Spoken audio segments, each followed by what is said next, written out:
Hello and welcome to another episode of Graham Hughes' PUBCAST. Today we are in Brecon, of Brecon and Radnorshire. Is it Radnorshire? Radnorshire. Fame. They're about to have a by-election here on the 1st of August, which is quite exciting because the Remain candidates, which are, the Remain parties, which are Plaid Cymru and Change UK and Greens and the Lib Dems, have got together to get behind one candidate, which we're going to talk about in a moment. I'm joined today by Mark 1 and Mark 2. Hello. Oh, are you Mark 1 and you Mark 2? Whichever. From the last PUBCAST, we've just come to a different pub. But we're also joined by Gran Ham, who is, he used to be part of the Green Party and then he moved to Plaid Cymru. And he would have been, Plaid Cymru, am I okay saying this? Yeah, probably. He would have been the Plaid Cymru candidate for this constituency had this deal not been done with the Liberal Democrats. We might talk about that later, but I wanted to make the thrust of this podcast about energy. So, why are we talking about energy? Well, just look at what's happening in Cardiff today. There's protests. There's a boat parked in the middle of the centre because of climate change. It's Extinction Rebellion. Yeah, exactly. And we are not doing enough in terms of green energy and democratising it. I always look at stuff through the Welsh frame, right? Wales has got 3.5 million people. Not many people, but a lot of land, and we should be absolutely leading the way, right? But since 2009, our carbon emissions have gone up. And this is in a climate emergency, you know. It's absolutely insane. So why are we not delivering on these renewables? And we can talk about it. I mean, we've all probably got examples of why we're going wrong. But just look. I mean, the big one, probably most people know about in Wales, is the Swansea Tidal Lagoon. Okay. Now that was. Were you involved in any of this? No. Well, this before you. No, I mean that's big boy stuff. You know, that's like big companies developing it.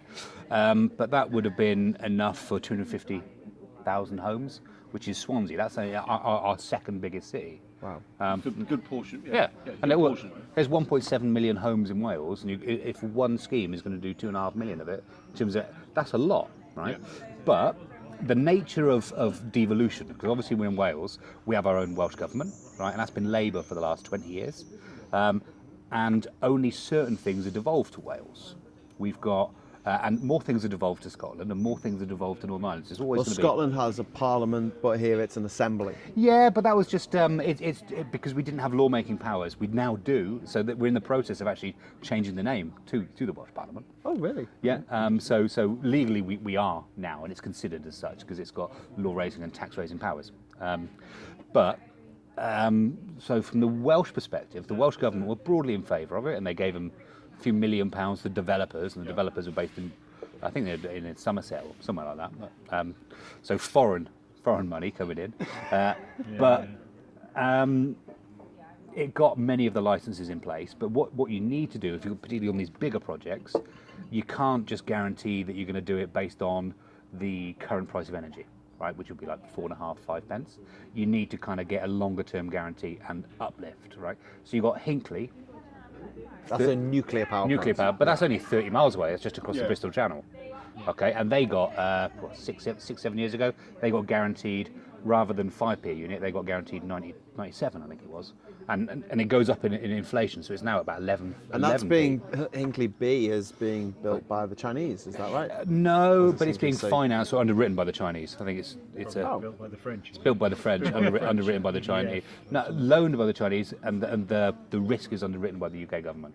Right. So it's all a bit of a hodgepodge. So what they were trying to do, understandably, was go, well, we want a similar deal to that. We want a similar finance package to guarantee, because I mean the key thing with this as well, right? The Hinkley one, right? That reactor is based on other designs of the Flamanville in France. You've got the one in Finland, both sort of 12 years behind schedule, but they have at least engineering precedent. Whereas the Tidal Lagoon for Swansea didn't. So they said, we want to have like a big guarantee on this to guarantee the investment, but it should mean that subsequent tidal lagoons will be much, much less. Right? So, and just so you're aware as well, this is not just for one, you know, this was the small one. So the tidal lagoon in Swansea, let's just talk about this for a moment in terms of logistics. So What I was discussing, because we just had something to eat, but over that I was just saying, Britain as a country doesn't have much in the way of natural resources that we can dig out the ground and sell around the world. But what we do have a lot of is potential energy provided by the wind. Yeah. Well, we've got the best wind but resource in Europe. also by the tides, because we have a massive tidal range, which is the distance between the low tide and the high tide. In Liverpool, I know that in the spring tide, it can be up to 10 metres of water coming in and coming out every single and day. down which at blows our my end, it mind. can be up to 16 metres. So how a tidal lagoon works, have I got this right? So essentially that allows the water in, and then it filters the water out at its own rate. So it's not necessarily the rate that the water will go out naturally. And it drives turbines as it goes out. But it works both ways. Yeah, so as it comes in. You basically just got a buffer wall, right? And stop it with a number of holes on it, say 8 holes, and they've got these what you call reaction turbines, and they're moving with the water. You keep them closed for maybe 4 hours. The water builds up, and then you open up. So then for 4 hours or whatever, you can be generating. You close them down. As the tide then goes out, that water stays high, and then you open them again. So. And we can predict that. We can predict that for the next 300-400 years. No problem. We know it's guaranteed energy. Not like up and down like solar, where it might be cloudy, or wind every turbines day. where there might not be You're going to wind. find in sort of the spring tides it's going to be slightly more and everything like that. But it's guaranteed. We know where that energy is coming all the time. Okay, and is it? So what you're saying? But this was a prototype. So I guess this. It was the small one. done? So there was a much bigger one planned. Well, there still are technically, right? For not a barrage. 7, A barrage is when you block off the entire watercourse. Which has major ecological problems. That can't be good for fish. No, exactly. it's not. Right. So Salmon. I'm looking at you. Yeah. Salmonids in general, but basically with a barrage, what you're doing is you're blocking off a portion of the coast. You're going around and building a circle or whatever. So from this perspective.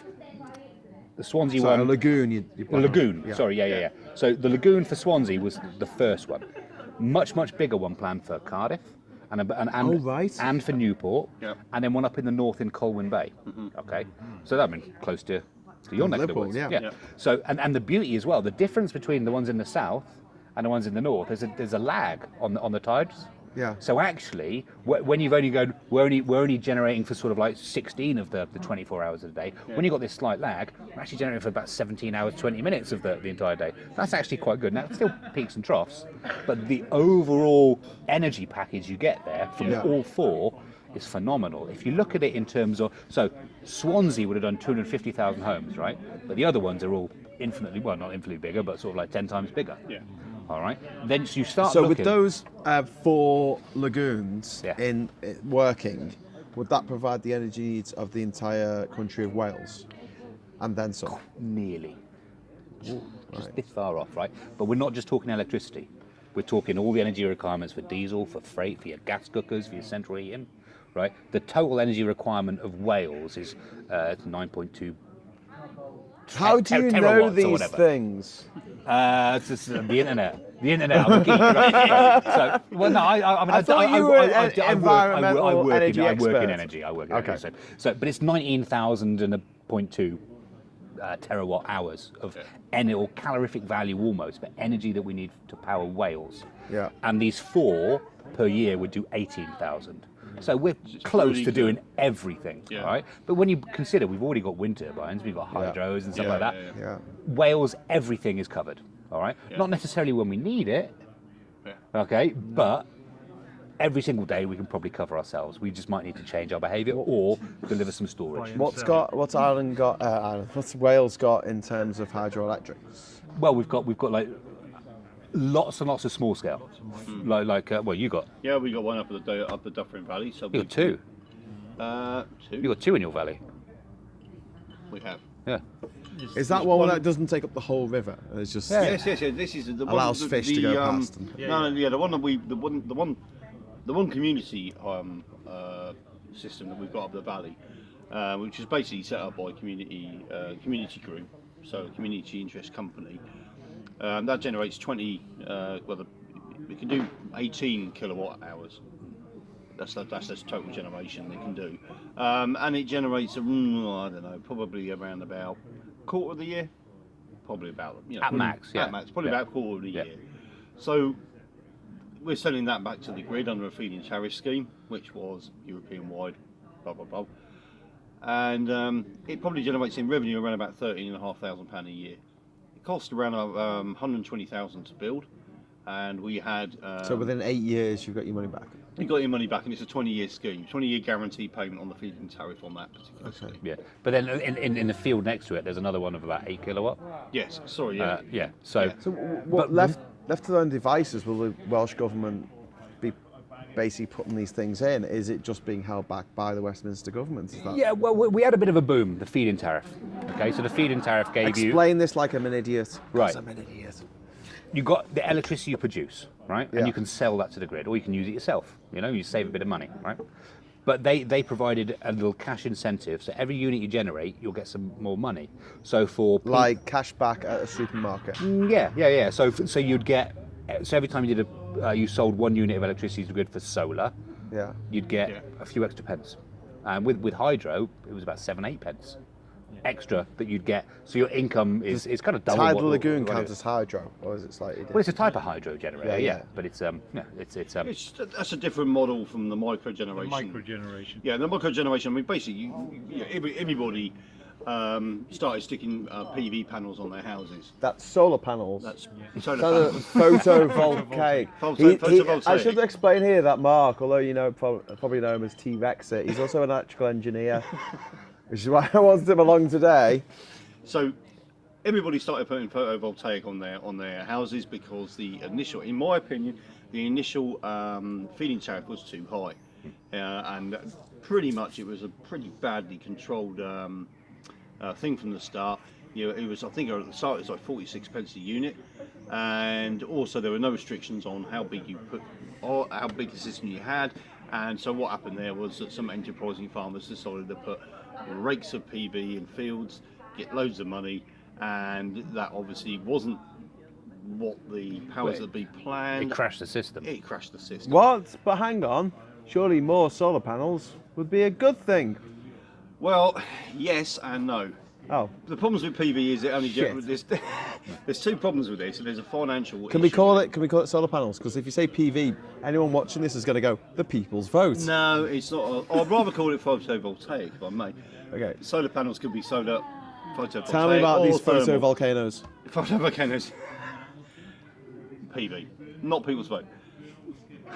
We quantify it by panels, then it'd be really fun. So the problem was there were 2 issues with it, and that is generation. There's an issue with generation. There was also an issue economically.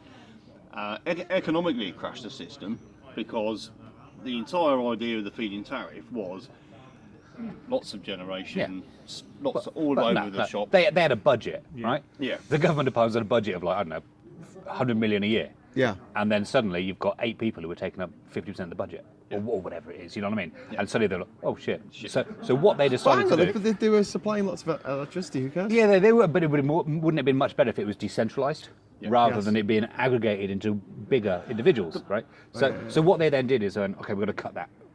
Because for next year we've got to cut. So you're going to get 46p. You're going to get 10p. And then we're actually going to do a projection going over the next 4 years. It's just going to go down to 8. Shouldn't they have and then restricted 4, how and then many 6. panels you could have? Yeah, they got to that eventually. Eventually they got Yeah. to that, and eventually they basically ended up with a system whereby I think I said domestic properties can have like 4 kilowatt on a house. Yeah.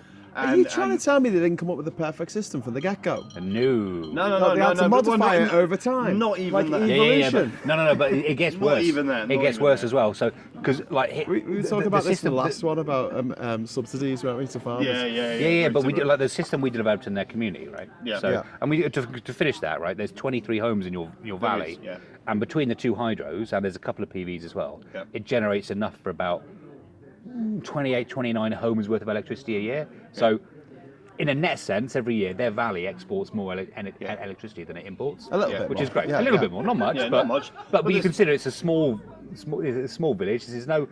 No one's given them any money for it. They've had to take out bank loans, and you organise a community to say we're going to take on 100 grand worth of debt. It's quite a hard thing to do. It's You a know, so difficult you thing gotta, to do. Yeah, it is. Yeah. It's difficult, and then go through the planning process. Hi, Brecon Big Yeah. Industrial Park. I was going to say you haven't talked about the third issue is the planning. Yeah, thing, yeah. It's the solar is less so, but certainly wind and hydro have really ran up against. Well, I remember because for that hydro, I did the planning permission for it. Yeah. I stuck the planning permission in, and I had a full head of hair, no children. By the time I got planning permission, I didn't have much hair, and I had 3 kids. Yeah. You know, so why is that? Is that just planning permission in general? Is a bit of a headache, or is that because it's new? Is it because it's new and different, and no one really knows how the system works? Yes. No, you. I mean, yeah, because it's you. Yeah. No, like. Is this because this is all quite cutting edge? It was, at the time. It's when you're the trailblazer. It's much more difficult. It's subsequent. I mean, that was particularly difficult because we went into it saying, "Oh, we do this community scheme. We're going to spend the money on doing all this sort of stuff," and they went, "Shit!" And the lawyers suddenly got involved, and they want to nail this all down in actual guaranteed deliverables, so the planning system is delivering for the benefit of the people, right? Yeah. So you can kind of go, okay, I can understand that, but actually we'd already done all that through the sort of like the company registration and our arts and mems and everything like that. So what we learned going forward is to go, you know what, we're not going to tell them that we're a community system. We're not going to. It's a hydro. Just judge it on that. Yeah. You know, and then it all went fine, because we possibly our naivety, we made it more complicated than it should have been. So, but that's what happens when you're making everything up as you go along. And you're trying to do the right thing, and we're working on an entity. I mean, community interest companies were very new. Yeah.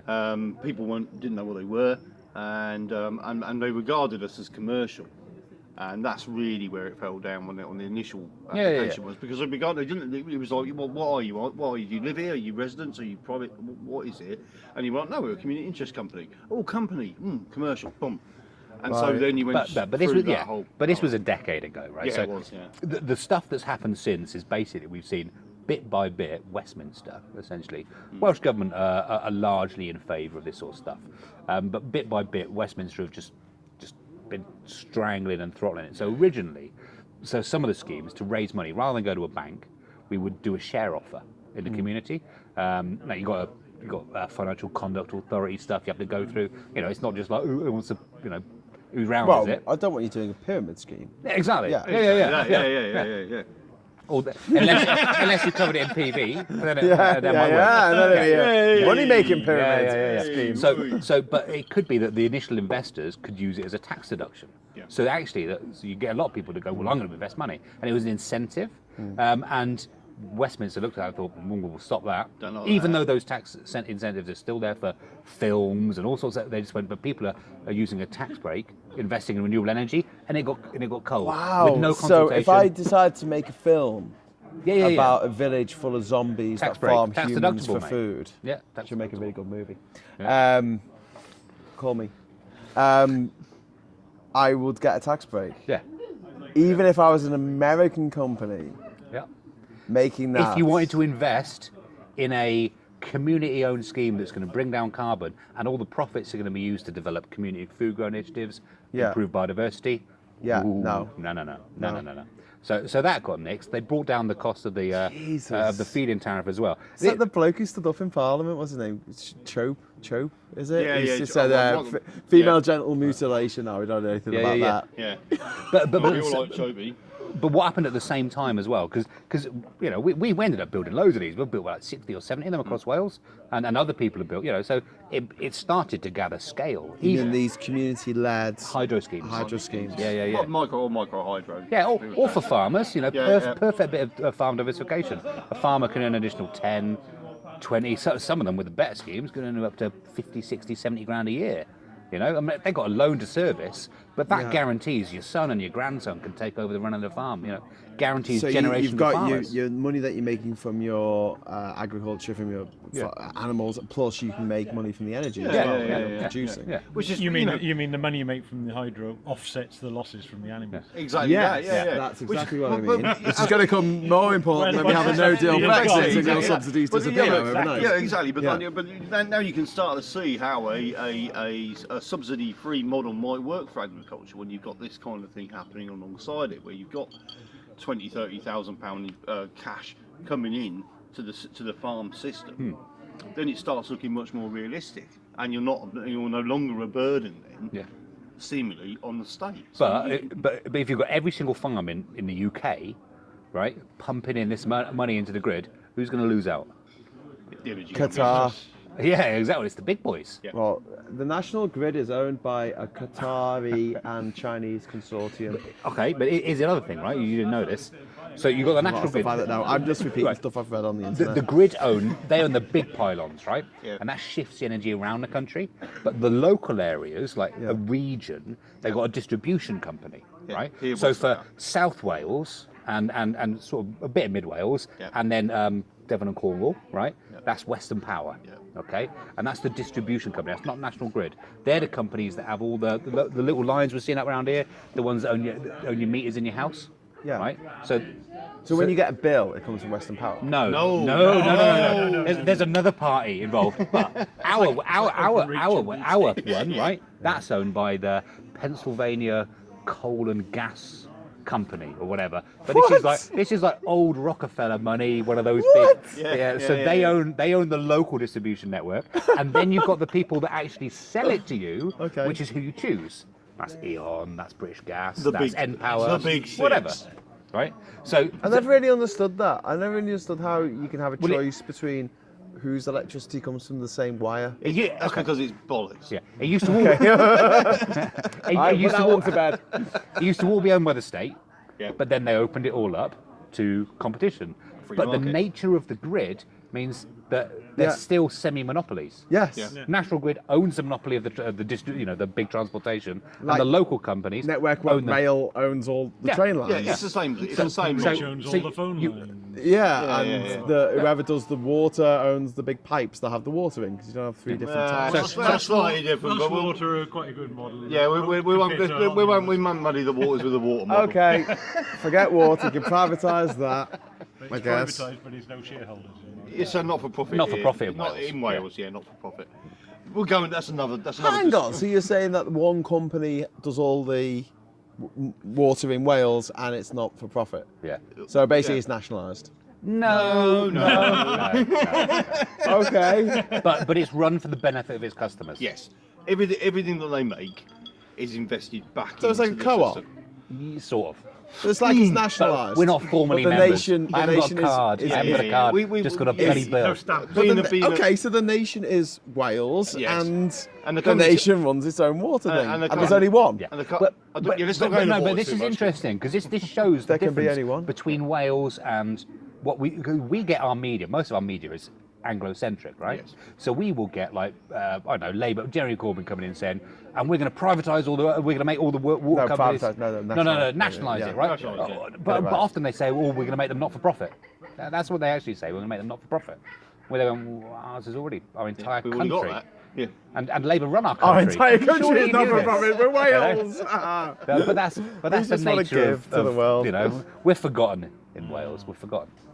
Do you feel like the situation's going to change anytime soon in Wales? Do you think that Brexit might be a catalyst? Whoa. Before we dive down that particular rabbit hole, let's just set out the stall for Wales, shall we? In regard to energy production. Yeah, well, I'm Yes, please. Yeah, so we are net migrators. Net migrators? Exporters. They're Exporters. migrating. What have I Jesus. told you about going somewhere that your mother Oh. wasn't born? We are Net exporters. net exporters of Sounds energy. better. Yeah. So Fifth biggest energy exporter in the world. What? yes. Wales, even though we're tiny. Say that again. Fifth biggest energy exporter in the world. That's purely because most countries Yeah. have, Are to, they have to importers? either import Yeah, or produce what they importing, need. yeah. That's insane. So France would be up there, I would assume, France would be one of them. Yeah, probably Canada. and Yeah. Russia. Norway. I don't know. I only look for Wales on the league Yeah, tables. it's Oh, wait, it's not all the others. interesting. Okay, It was the lead table. There was one. I thing don't for know, change. guys. Saudi Arabia. Look, there's Wales and others. County. Yeah. Yeah, that's the way we look at it. Okay. The So fifth biggest energy exporter in the world. Electricity exporter. electricity. Electricity. Yeah. Oh, right, that's why I said Yeah, Saudi yeah, Arabia. yeah, Yeah, yeah. yeah. That's why the Okay, that's yeah, why yeah. it all goes out the window. That's why I was yeah. getting really Yeah, yeah, confused. yeah. I was like, Yeah. I'm sure. And obviously, Venezuela. Hey, but you go back to the Industrial Revolution, we were probably number one. Yeah, oh, back in the But let's not go day. back Ah, back in the Yeah, days. yeah. Yeah, when everything was awesome and we had children down the mines. Yeah, all exploited by the But English. bloody Anyway, hell, those kids could sing. Give them that. Anyway, so from the chimney. yes, you're blowing the trumpet for Wales. 5th biggest electricity exporter in the world. And but I want to talk about why we're shafted still, right? Okay. So, these are energy companies, right? I need different grids and different layers, okay? Yeah. Let's say, for example, at the moment, I can't build any hydro schemes locally, right? Unless they're tiny, it's 3 kilowatt per phase, whatever. So it's next to nothing. It's enough for 1 or 2 houses because the grid is full, right? Then basically that means that there's too much electricity here. No. Now doesn't mean. Yeah, no, but that's in simple terms. Go on then, electrical engineer. How can you have too much electricity? Is the grid hasn't got the capacity to shift it. So what you're looking at is you're talking about putting in a major infrastructure upgrade in order to be able to move that electricity. I call it transmission, which is what it's about. I mean, what you were saying earlier on when you're talking about how can we be buying the same electricity from 6 different companies? Well, you can't. You know, the unit of energy is that unit of energy. So it's just about who's selling it. It's just an economical model. What we've got here in Wales is that we basically, the grid's not built for us. No. You know, we are on the end Yeah. of, if you think of a grid as coming out centrally from the big power plants, Wales has traditionally had low populations and low energy demands because we have basically farms around the edge. So we're on the end of little tiny wires coming out here, and now suddenly we're turning around and having the facility to produce with tidal. So we need big with fat wind. wires coming out. So it needs exactly to go, the electricity needs to go up big wires.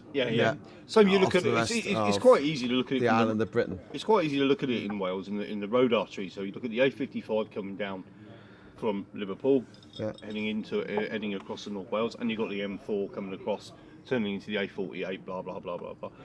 If you can pretty much look at them as they're the centres of population as well in Wales. So you're along the northern coast and you're along the south coast, and then, as Mark says, in the middle, It's just sheep. it's just sheep. Which is where we all live. It's just It's sheep. sheep. But, It's just but And energy pivotal, production. pivotal sheep, because we're about to have a by-election here in Brecon, Yes. which could fundamentally change the course of the history of this nation in a way that the Monmouth by-election did in the 90s. That heralded the end of the Conservative regime that had been basically God bless you for mentioning it. kicking the country around since 1979. Yeah. So, yeah, I mean, I see what you're saying, and when you are saying we need to have stuff coming out, if we stay in the EU, is this something that you can ask the EU for funding for, or is this something that has got to come from Westminster? A fair bit of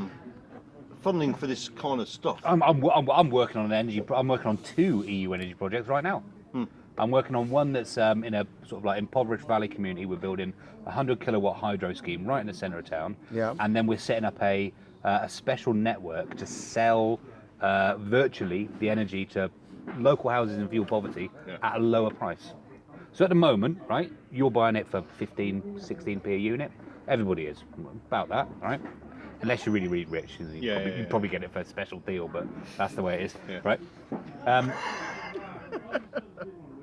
But normally you sell it for 5p. There's no feed-in tariff anymore, right? So you sell it for 5p. So this EU project I'm running is we're going to make enough electricity for about 150 homes, okay? And then what we can do through smart meters and through a website that we've developed and tracking it, we'll sell it rather than for 5p to British Gas, we'll then sell it to everybody for 15p. We'll sell it to them for 10p. Right? So us as the community group that own the hydro, we're making twice as much money. Yeah. Great, right? Short circuit but that just means we can pay off our loans, right? Because it's not like a license to print money forever. But equally, people that are buying the energy, their energy bill's going down by a third. Yeah. And this is communities and individuals, because we're going to specifically target individuals, that is the difference between you fucking cold or not. Yeah. You know? So it's and that is, I think, 70% of the funding is coming from the EU for that. Yeah. But So- aren't renewables actually a license to print money forever, in that they will last for 100 years before you have to replace them, and in the meantime you get energy from... Yeah, no. The cheapest to build now is wind, right? Then it's PV, and then you're probably at gas stations. Most expensive is probably nuclear or just ridiculously complex hydro schemes of some kind. What about Yeah. tidal lagoons? Tidal lagoons are good. Well, we don't know. That's the thing, because it's untested stuff. So that first one, that's why they're demanding this high cost and saying it will go down. I mean, this is fundamentally the problem, right? Wales is exporting all this electricity, but most of our electricity generators, right? Yeah. So we're talking about farmers that are owned a few. We're talking about communities, but the big stuff. That's owned by it's FDI, foreign direct investment, and this is owned by a Vattenfall or a Swedish company or a German or the Chinese. Whereas actually, if we really want, so that wealth that it generates, it's not really benefiting Wales. It's not really benefiting the community. It's another example of an extractive economy, and that's always been Wales's problem. We've always had an extractive economy. Coal mines are owned by, Yeah. So where did that wealth go? It ends up in the city of London on an offshore. Right. tax So you're haven. talking about or a balance sheet of a shareholder Wales somewhere. doesn't own its own shit. No. And part of the problem again. So we've got Like a Brexiteer. yeah, right. So, but part of the problem we got is that Westminster doesn't allow Wales to go into debt. No.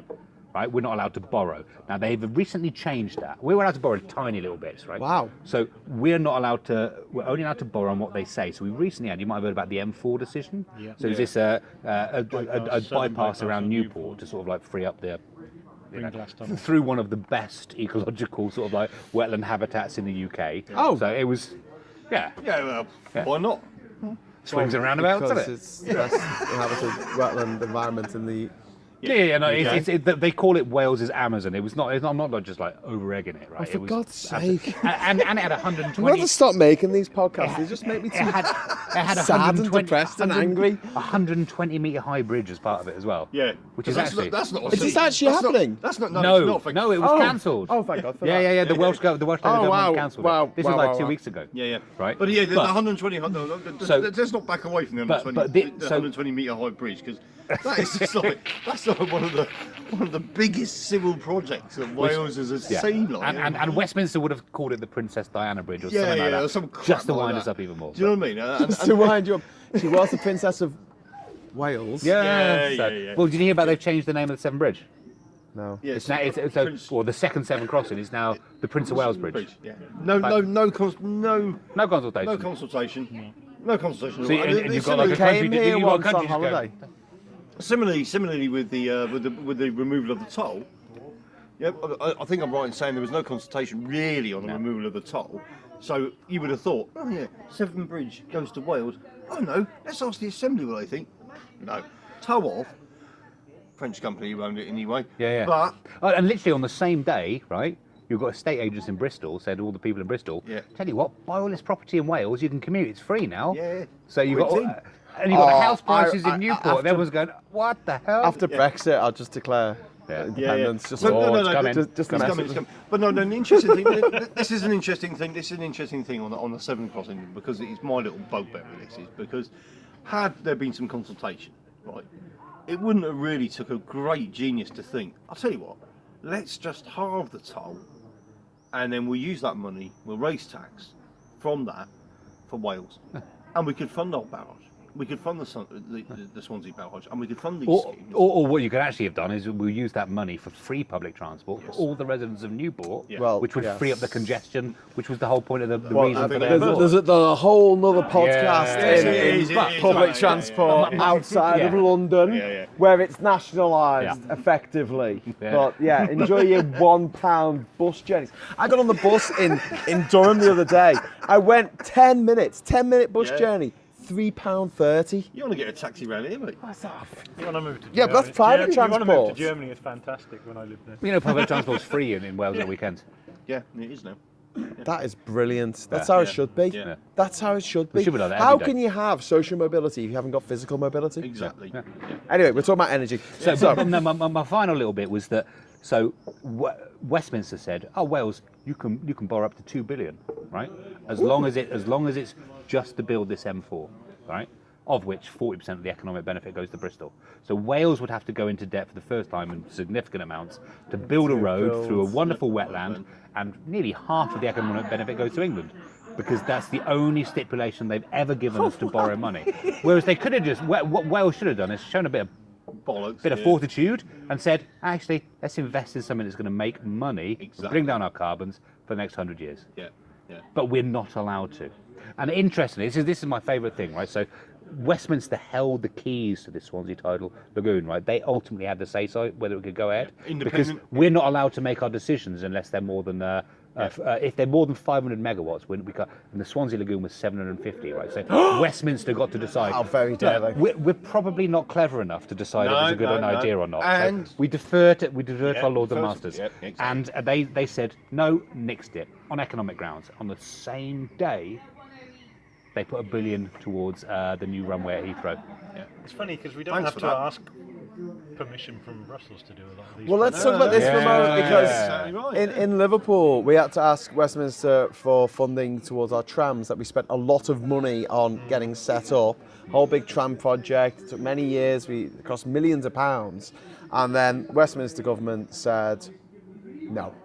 Yeah. And the whole thing fell apart. I think that was actually the Labour government, it wasn't even the Tories who did it. And at the same time, we were getting money from the EU through the Objective 1 funding. So have we just got to stop asking or depending on Westminster for stuff and just go straight to the EU? I mean, will they help? Federalising the country. No, but would they be up Doing for away with helping Westminster. in environmental energy concerns? They will typically help the poorest regions, right, to bring up their standard of living. Westminster doesn't, in my experience. Okay. You know? But in energy, would the EU Yeah. help with energy? Yeah, Yeah. They do already. I've been working in the sector for like 15 years, and there's been little benefit other than when they first launched that. And that was Miliband's idea back in the day, so credit to him for that. Other than when they launched that feed-in tariff, there's been all Which it's one, been is the good one or the one who eats bacon butty's funny? the bacon butty's funny. Okay, yeah. But So- How dare he? It was a Miliband initiative, but it was an EU-wide idea. Yeah. The originations of the feed-in tariff were in the EU. Perfected by the EU. Oh yeah, no, we were just copying what the Germans have been doing. Yes, anyway, yes, so, exactly I mean, that. yeah. It The wasn't feed-in tariff. The feed-in Yeah. tariff. concept. Yeah. Yeah. It was. And they had the same. But- But the thing but- is, they went through exactly the same problem if- where it was if- too high to start with. Exactly. If And if, then- if the We Tidal didn't learn from Lagoon that. No. was going to make 500 megawatts, was it? Or megawatts? Yeah, 500 megawatts. Megawatts. If it was going to make over 500 megawatts and the EU had given money to it, would the Westminster government say, no, it's still too much? There's an issue here, right? Yes. So you got because state aid. Don't want those EU people telling us what to do. No, with but- State aid rules kick in. Oh, Right. So state aid rules kick in, and basically they say you can't have a government subsidy on both sides of the energy equation, right? So you can have one side, whether it's Westminster or whether it's EU, can invest in either capital, so the cost to build it, or the subsidy, the cost to finance it, right? It's either or. Okay, so what you can do, so the project I'm working on, I'm getting no subsidy, but I'm getting capital. Yeah. Okay, but in the UK now, there's no subsidy anyway. All right, so but what we did have was you had a period of time in which there was just a subsidy that was contracting, but even if it was just tiny, you couldn't get any capital support from the government. So now that they've killed all these subsidies at one end, there's nothing stopping Westminster under EU regulations to invest in capital infrastructure to build the renewables we need to drive down our carbon. But there's nothing stopping the EU from doing that, but we have to kind of come up with the ideas and find the European partners to develop the programs to deliver it, because it works collaboratively. You know, most of these things kind of work as joint country initiatives. Yeah. But we kind of have to do it. We have to drive down our carbon emissions, right? But equally, because I mean, it's what I've been talking about, is what we really want to do is democratize it. At the moment, it is a cabal. There's energy cabals that run and dictate everything. So, because the other layer I didn't talk about is the regulator, right, which is Ofgem. Okay, you've got Ofwat for water, Ofgem for the energy, right? I'm just going to. Yeah. So there was a How one those? there was a freedom of information request. That makes it sound like he's going to take drugs. It did, didn't it? Yeah. He's going for a wee. Yeah. Right. So there was a freedom of information request the Green Party put in to go, how many, so you've got these big six, these energy companies, right? And they're the fossil fuel big boys, basically. And they put a freedom of information request to Ofgem, the regulators, saying, how many of your staff are seconded from the big companies? And they were, oh, not money. So eventually they got the answer, and it was about 50 of an entire organisation, a regulator of around about 200 staff, and it included things like the head of metering, the head of policy, the head of all these sort of things. And these are people that are seconded, not even just like their history, they're seconded for a couple of years from fossil fuels or from nuclear, and this is why you can see that the government have been throttling it. It's been happening for 9 years since the coalition government started in 2010, absolutely killing any potential for the green revolution to flourish, right? And in terms of our future economy, Brexit or no Brexit, right? Regardless, globally, pretty much the only economy that's going to matter is driving down carbon, improving air quality, because you know full well that kids in Rio de Janeiro, Johannesburg, Bombay, Beijing, right? They're breathing shit air. And people, kids in London are breathing shit air. And people are getting angry about it. Whoever comes up with the solutions to change that, it's gonna fuel their economy for the next 100 years. Yeah, and also it's energy self-sufficiency. Yeah, and we're being throttled to not being able to do that. At the moment, we are net importer as Britain. Yeah. A net importer of fuel, of energy. Yeah. If you want to take back control, target the corporations that are doing that. I don't know anyone who would disagree with you on this. I mean, even Brexiteers would say, yeah, they energy do. self-security, I'm up for that. I'll talk with them in the pub and they'll go, yeah, good on you, Gran. Yeah. Yeah. So it's kind of mind-boggling that we're not actually running with this and not saying let's. Yeah. Because when we talk about tidal lagoons, Yeah. and you're saying, well, the tide comes in, and then you let it go out at its own pace, and you basically, we've got 100 docks in Liverpool. Yeah. That all have lock gates coming in. Yeah. Very, very tidal river. Excessively, even at low tide, at the neap tide, it's still got a 3 or 4 meter tidal range, which is bigger than most places in the world. Because ultimately, we've got to do something about this. Because who knows if Russia or there's going to be a war with Iran in the Middle East, and there's definitely going to be a war with Iran. We're going to have power shocks. That's obvious. So we've got to develop energy security, not just to save our lungs and save our climate, but actually to. But it makes economic sense. It's like the Bank of England said, the biggest threats to us is climate change, it's energy security. It's not bloody Polish plumbers. We had a power cut the other day, unannounced, and the power was down for about 3 hours, and it was like the end of the world, I tell you. Just literally, you just can't do anything when the taps turn off. I heard there was a big power cut in New York in the 1970s, and then a lot of children were born 9 months later. Yeah, thankfully I don't have that trouble, but there we go. Yeah, so it's interesting times. It's maddening that across the board with government policies, it seems like they don't want to take not only the moral route and the sensible route, they want to take the route that is the worst. It's the worst economically. Yeah. We were talking about homeless people and the fact that it's much cheaper to give homeless people somewhere to live than it is to leave them on the streets. There was a thing. With drugs, it's cheaper to actually just legalise them and make sure the people who are taking them are treated rather than leave them illegal and have a £2 billion black hole every week that we're throwing money into to try and stop it, which isn't going to happen. Anyway. It's because the wrong people are in charge, basically. So. Do you think that the whole the Brexit's done enough to energise a new generation of people into wanting to do something about this? You'd say that, and I think that would be true, right? But we're in the middle of a by-election. We're getting all the leaflets through. Yeah. I've had one mention of climate. I've had maybe 25 different leaflets. One person's mentioned climate change. No one's mentioned energy. No one's mentioned the biggest problem we have here is a rural area. It's the same for rural areas all over the UK. Our young people have got nothing here. So they leave, yeah. You know, and they leave. If they want an education, exactly, brain drain. If they want education, they got to go somewhere else. If they want to afford a house, they got to go somewhere else. If they want a decent paying job, they got to go somewhere else.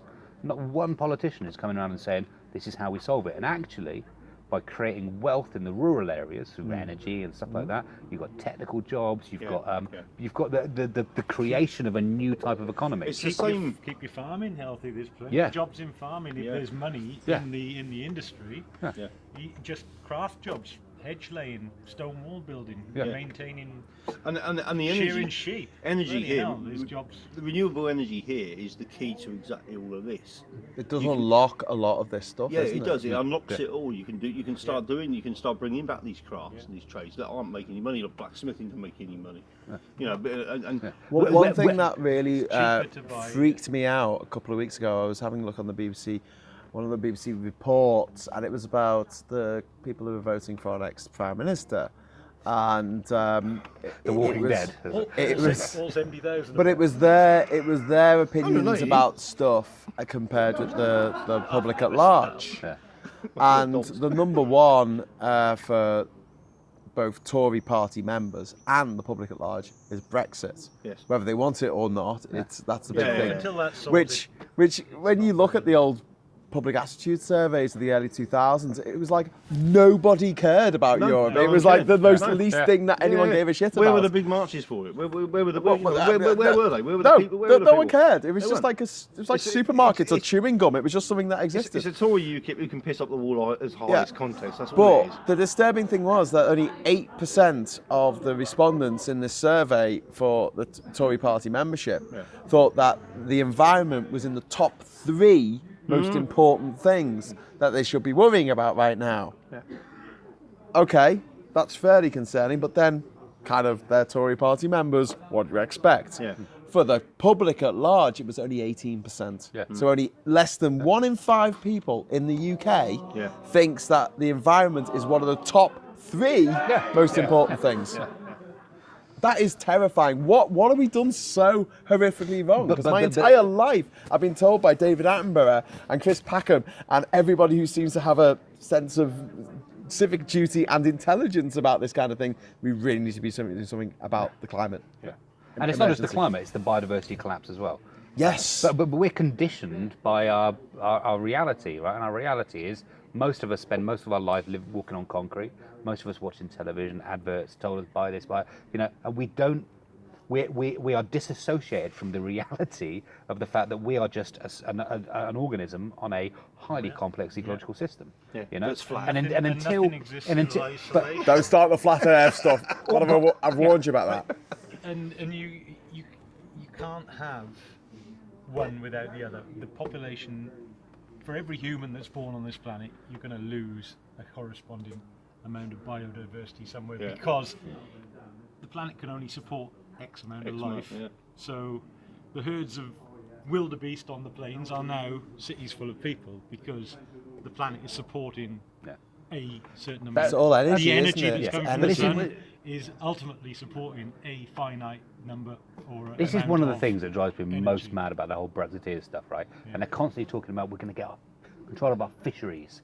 Right, the oceans. Honestly, if Brexit happens, I am never eating a fish again. Right, but the oceans are dying. Right, you've got records of salmon, right, salmonids and sea trout, right, that are out there. They should be like reaching maturity, but they're tiny. It's because there's no food for them, right? And it's just, it's absolutely absurd that we're in a situation that these politicians and the media aren't given the scrutiny to go, what the hell are you talking about? We within the next 10 years, we might have to do an entire moratorium on fishing. Otherwise, it become an ecological dead zone. But they could do something today, which is to say 1/3 of the fishing waters around the United Kingdom are marine reserves. Yeah, the Tories promised and that. then the overflow from them It fills would that. feed everyone. Yeah. You're not losing that. Again, it's the moral decision, it's the environmental decision, but also it's the economic decision because it But it's- means but- that 10 years down the line, but that's- you've still got bloody fish to sell. Short-term economic thinking. Short-term economic and they lobby hard.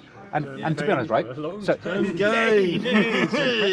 but I've stood for Westminster. I've stood for Welsh Assembly, right? So I've met a lot of politicians, right? And I've done the TV debates with the Are they all a bit weird? Nah, Glenn, some of them are fine, but Are they some still a of- bit some weird? of them are desperately weird, right? Honestly, they're really not normal. I had this It's one. the one thing that really turns me off politics. So I was It's there. I was just in a having to green associate room, with right? these And it was people. for this live thing, right? And the UKIP, he's a politician, an MEP, right? And he comes in, and he comes in and sits next to me, and I was like, "How you doing?" He's like, "All right." I was like, "How many kids you got?" Or something like that, or something like that. I can't remember what it was. And he just turned around and said, "I have 5 children. I bet you've got less than me." Or something like that. And I was like, "What the hell is that?" Just a really weird thing to say. 5 sex trophies. Yeah, exactly. It's just, it was so odd.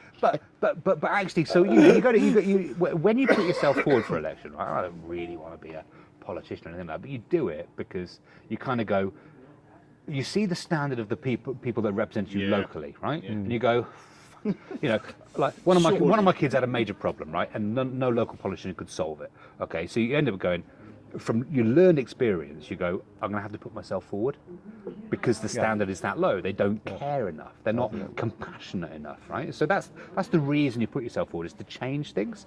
But then you realise that a lot of them are relatively Stupid. broken. No, not stupid. Because they're devious as hell. A lot of them, Evil.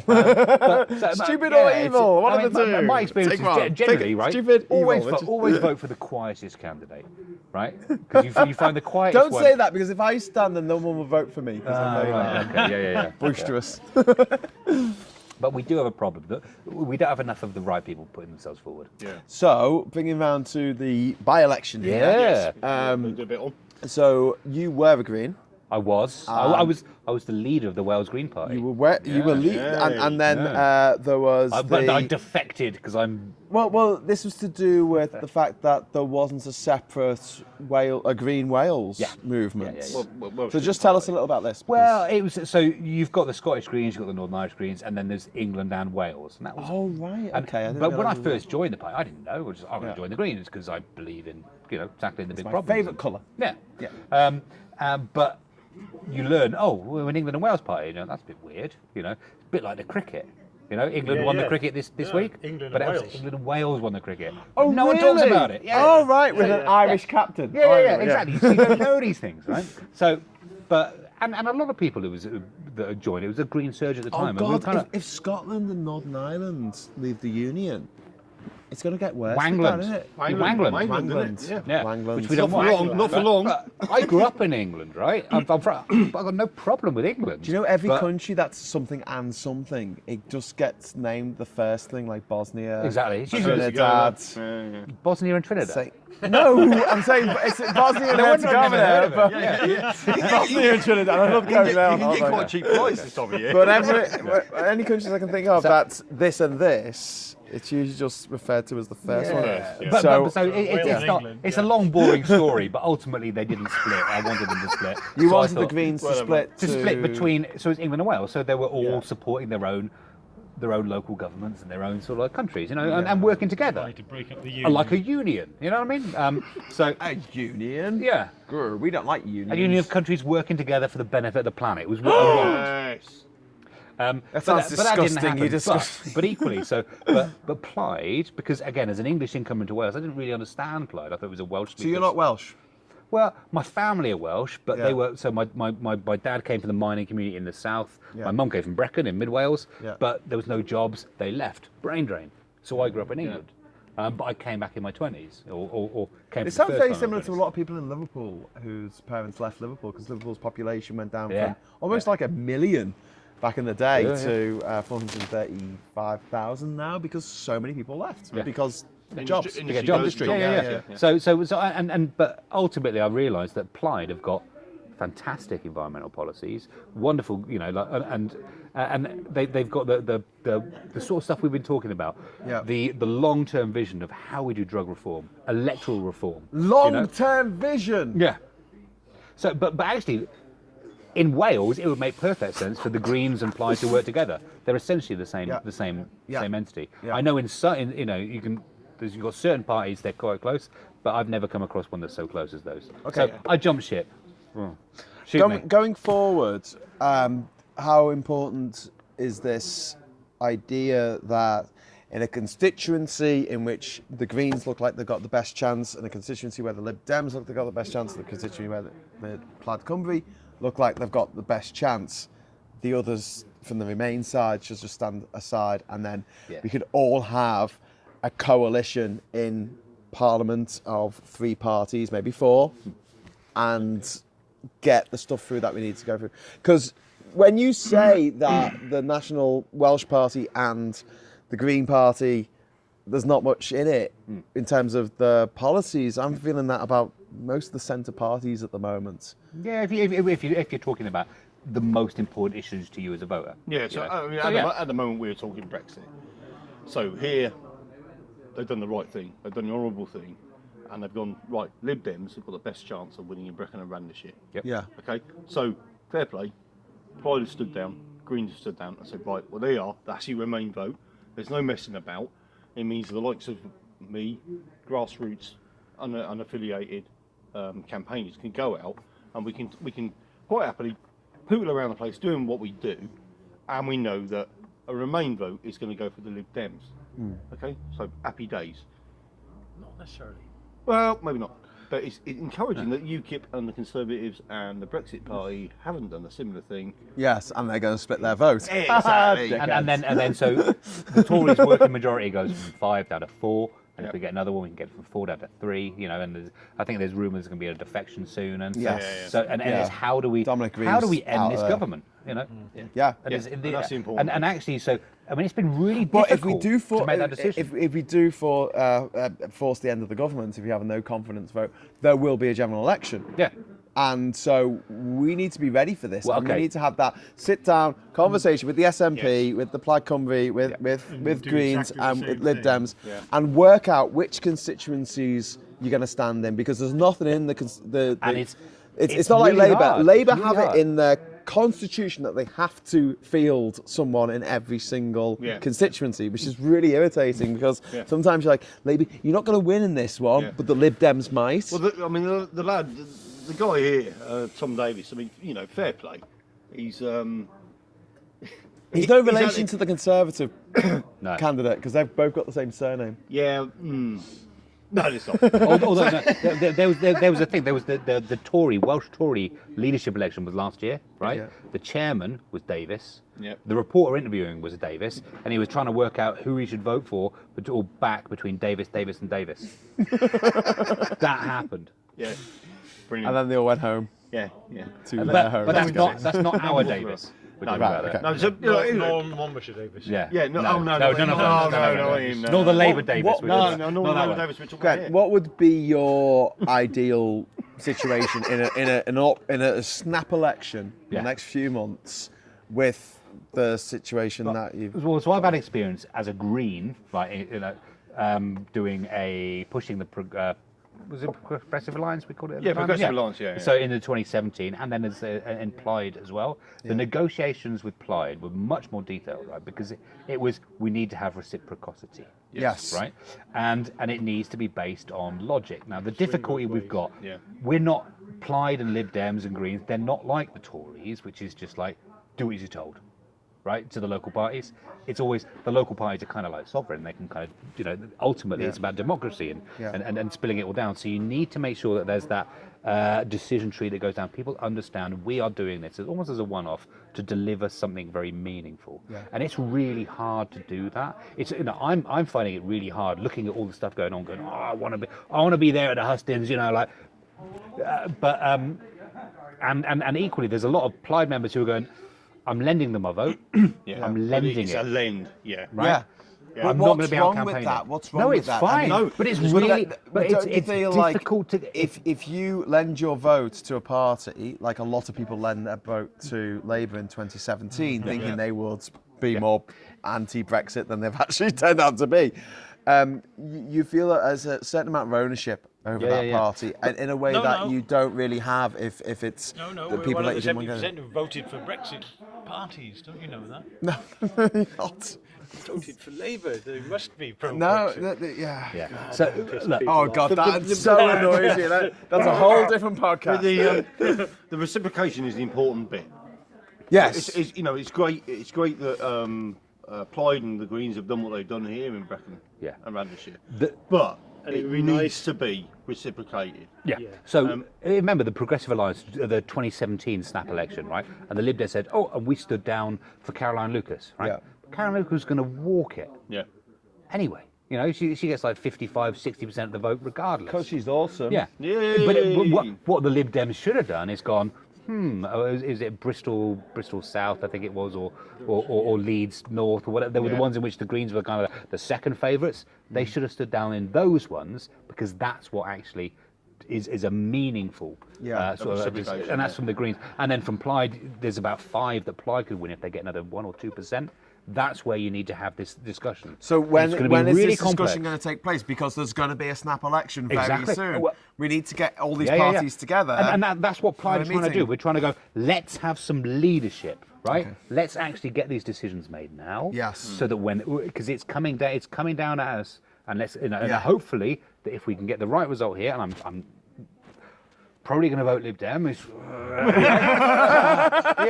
hard. It's hard. Just but we close get the your right eyes result, and think of Wales. and then show that we can actually deliver a result, because it's a big majority here in Brecon and Radnor for the Conservatives. They've got 22% lead on anybody else.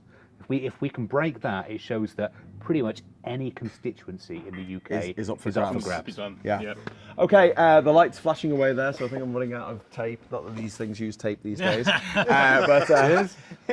Grant, thank you so much for speaking to us Cheers, bud. about energy and also about this upcoming by-election and all this fun. Mark, Yep. thank you very much. Thank you for coming Mark down. 2 and Mark 1. Thank you very much. And until next time, just raise a glass. Has anyone got any drinks left? I don't think we have. And just say, nice stop one. Brexit. Stop Stop Brexit. Cheers. Cheers, boys. Cheers. Nice one.